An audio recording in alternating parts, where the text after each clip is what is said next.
But let me bring in Pimani Baloyi, who's been watching that story out of Limpopo in the Polokwane magistrate's court. What an extraordinary story. One of those stories that are truly shocking, Pimani. A police official and her daughter and her sister being accused of orchestrating the murders of 9 people in, pursuing some kind of an insurance scam and insurance fraud. Tell us where we are and give us a wrap of what happened in the case this week. Good afternoon, Tulas. This is a case that has been in the spotlight since last year when the 3 were first arrested. And right now, this bail application, we know it has had several stages. At one point, the police officer alone was applying for bail. Later on, she had abandoned that bail. Currently, all 3 are continuing with that bail application. And most of this week, we have had investigating officer. We do know Captain Keshi Mabunda, who's several hours pertaining to his investigation around another police officer, Ms. Rosemary Ndlovu, who was convicted for also killing her relatives for insurance claims. And he's just been reiterating that they have a strong case against them, reiterating the links that they have, talking about the funds that they actually received. Because, Tulas, our understanding is that around 10 million rand was claimed for this death of these 9 people.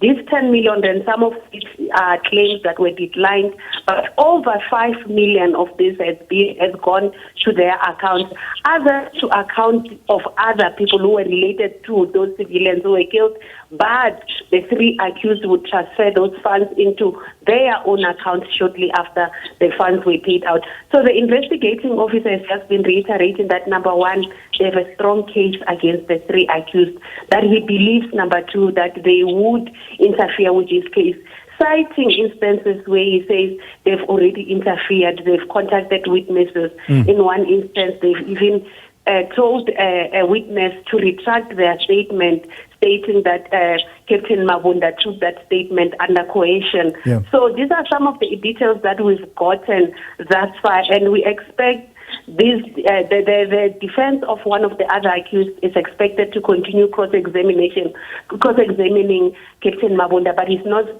bulging, stating that he thinks they will interfere with his witnesses, but further, their lives could be in danger because he believes people in Sinobarwana are angry and could attack them if they are not under police protection. So those are always the factors that are advanced and examined in a bail application such as the one you are talking about there, Pimani. But I'm interested to hear if we've heard on what basis the defense will argue that these 3 accused are suitable and it's in the interests of justice for them to be released on bail. And some of it, I suppose, we glean from the kind of cross-examination that has been done against the Captain Keshi Mabunda.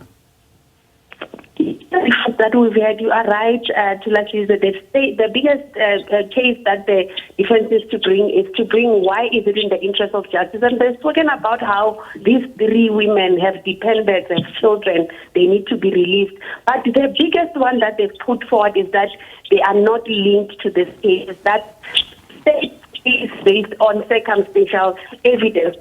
Basically, especially for the murder charges, they cannot pin them down to murder.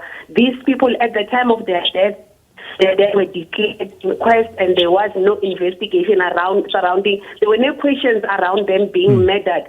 So the state has to prove that they are actually linked to this killing. But also stating that these insurance claims were not fraudulently taken. The state cannot prove that fraud was committed when they took out the policies, even though the state insists in some of the policies they labeled themselves the children of the deceased, in others the spouses, even though they are not. So defense is basing its main arguments on the fact that this is circumstantial, the state cannot pin them on the matter, and the state cannot prove that they fraudulently took out the policies.